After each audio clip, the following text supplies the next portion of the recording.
Hello दोस्तों, नमस्कार।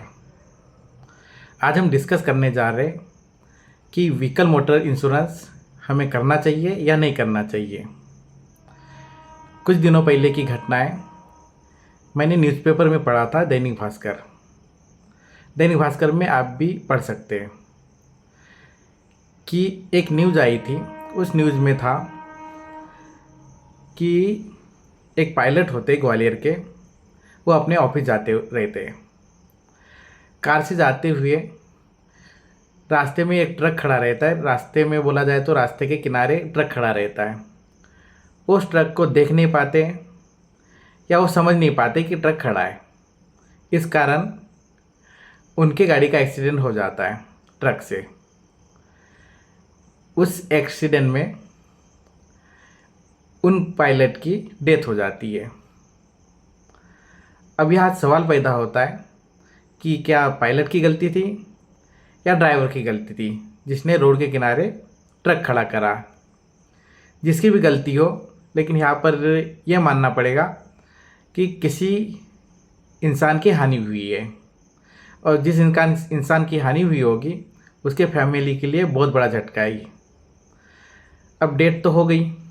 अब यहाँ पर क्वेश्चन होता है कि उनका जो भी फाइनेंशियल लॉस हुआ होगा वो कौन बेयर करेगा। इसलिए फैमिली पहुँचती है कोर्ट के पास। कोर्ट में 5 करोड़ का दावा करती कि इस ट्रक की वजह से हमारे बच्चे का एक्सीडेंट हुआ और हमें फाइनेंशियल लॉस के तौर पे हमें 5 करोड़ दिया जाए। कोर्ट का 3 साल बाद डिसीजन आता है।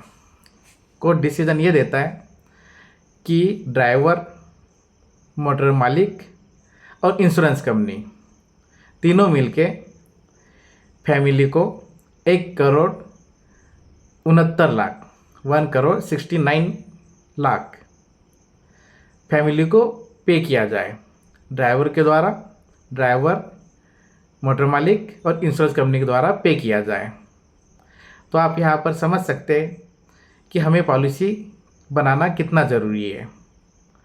इस स्टोरी से आशा करता हूँ कि कुछ आपने समझा होगा या कुछ सीखा होगा।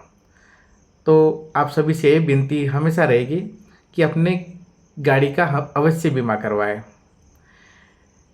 अब यहाँ पर ये भी क्वेश्चन पैदा होता है या खड़ा होता है कि बीमा कंपनी क्यों क्लेम दे। लेकिन आप जानते हो कि जब भी हम गाड़ी का बीमा करवाते तो उसमें ऑन डैमेज और थर्ड पार्टी क्लेम होता है, और third party claim company policy करते समय ले चुकी होती, और ये जो एक्सीडेंट हुआ है ये थर्ड पार्टी के तहत उस फैमिली को क्लेम दिया जाएगा।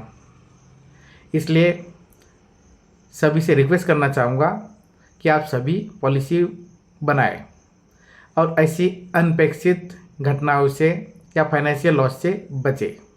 थैंक यू दोस्तों।